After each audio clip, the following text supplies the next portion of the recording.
Good day, everyone. I am Andrew Caballero of the Salle Green Hills.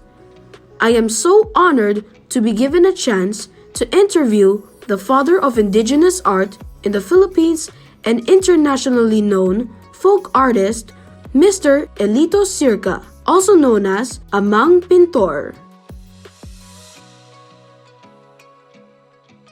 Sir, good day po. Thank you for this opportunity. This interview is intended to inspire our viewers with your story of struggles, success, and discovery of life's purpose. Before we start, I would like to ask permission to record. Alright, my first question is, how was your childhood? Where did you grow up? And how did you get inclined into painting?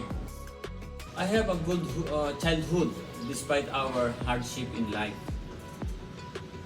I am the youngest of 7 siblings and grew up in Pantabangan, Nueva Ecija. I didn't have a formal education in painting. I fell in love with it because of the beautiful view of our hometown and got fascinated by my father's drawing with squinting eyes. Little did I know, those experiences and fun moments helped me develop my creativity and confidence in painting. Very clever. Every artist has their own style. So, what are your techniques in creating arts? I call it indigenous art. When I utilize indigenous material that focus on human hair as texture and its effect. In its painting, particular on the art medium, my style and techniques are different. It depends on the subject and the emotion. But I focus more on the style and having strong feelings and about spirit and mythical creatures.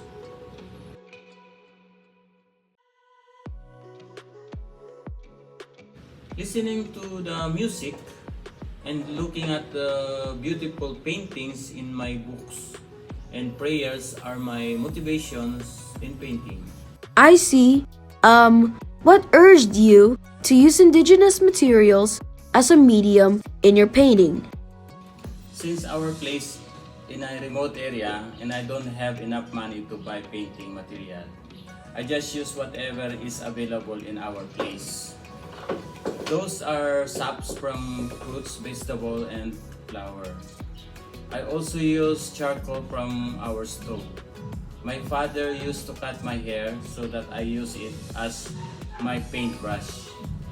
Every time I got a scrape, I would use my own blood since the blood stains are also hard to remove. I decided to continue using indigenous material to help reduce the pollution. Indigenous arts is actually my advocacy campaigns against global warming. Wow! That is so resourceful of you.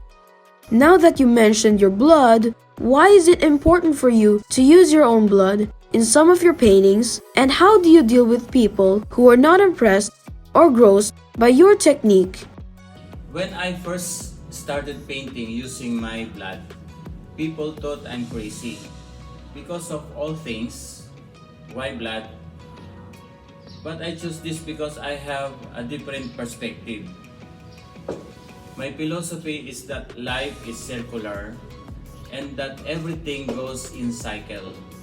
So my blood is a tool that serves as a reminder of where I came from.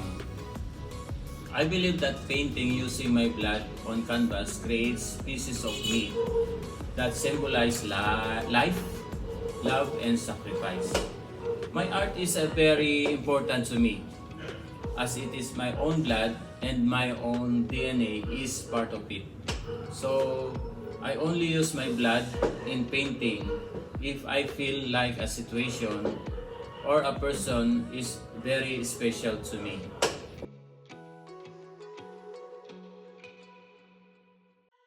That is why I really use it and I don't sell my blood painting. Everything is entitled to their own opinion and I cannot please everyone, so I just slug off all the negative comments and continue doing what I'm good at. That's right. We can't please everybody, but that's fine. Since you grew up in a low-income household, how did you sustain your education and what was your profession after graduating college? My education was funded through scholarship from the World Vision Foundation under foster parents from Australia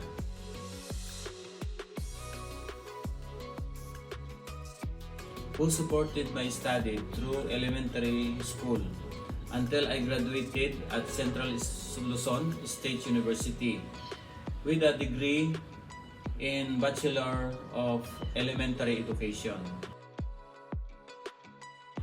Aside from managing my computer shop, I used to work in Philmec as a computer programmer and later system analyst and in Philrise as a IT and mechatronics consultant. Impressive! So, when did you decide or what was your turning point when you realized to focus on prioritizing your passion? Since I have been receiving many actual hand painting show and art workshop invitations abroad,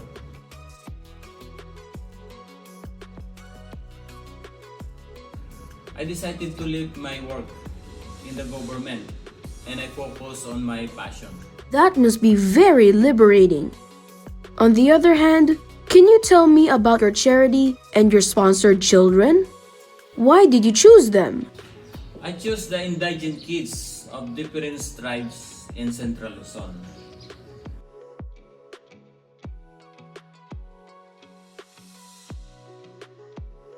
First of all, I saw myself in them when I was younger.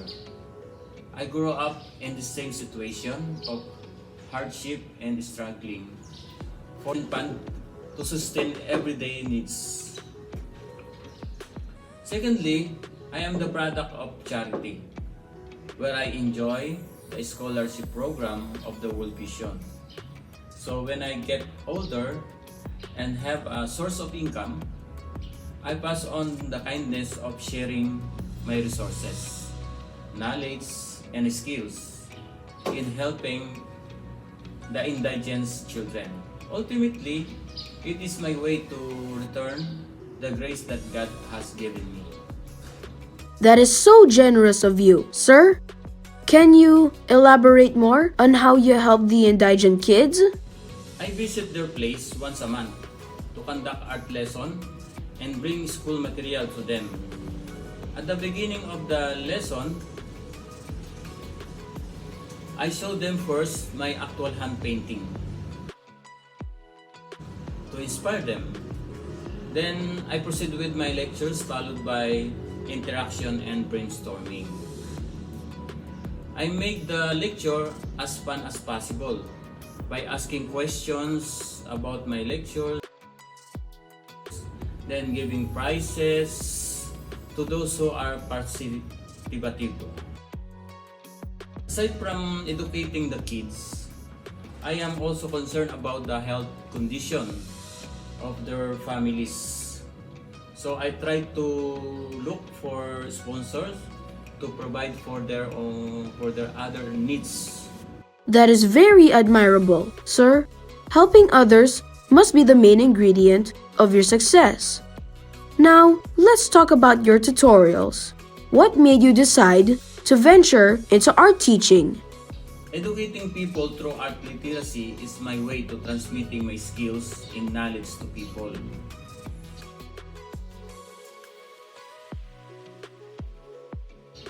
It makes me feel great and fulfilled every time my students learn something from me. I would like to be the instrument of wisdom to others in order to keep my soul and memories alive in this world. Moreover, I want to set a good example through sharing my experiences and techniques because other people can relate to it and be inspired by my story that will lead them in dealing with their hardship in life, which can be transposed to their artwork. Your generosity in sharing your talent to develop one's skills is very exceptional, sir. For the last question, what legacy do you want to leave or the kind of impact you want to have made in this world? The legacy I want to leave is being committed to community service, especially to the indigent people. It is a very important part of my legacy as it affects so many things in people in a positive way. As a true steward of God who respect and take care of all His creations, I would also want to impact this world by loving nature, nurture the skills in art, cultivate good discipline, and spread kindness by doing good deeds in people. I firmly believe that will lead us to literacy, peaceful community, abundance, and happiness. I am confident that my sponsored children will reciprocate my good deeds by improving their lives and continuing the chain of kindness for other people.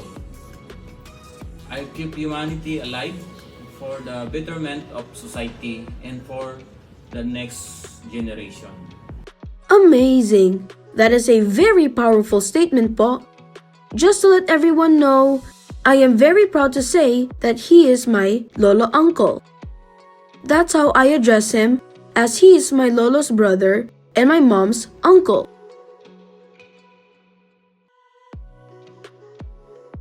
To polish off this interview, I would like to thank you for squeezing me into your busy schedule.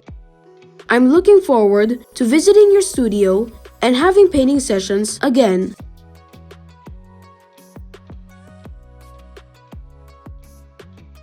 By the way, you may promote your social media accounts and please invite them to visit your museum. All my social media accounts use the name Amang Pintor. See you there. Alright. Again, the time and wisdom you shared are very much appreciated. Bye and God bless po. Thank you for tuning in. This is Andrew Caballero of the Salle Green Hills. Live Jesus in our hearts forever.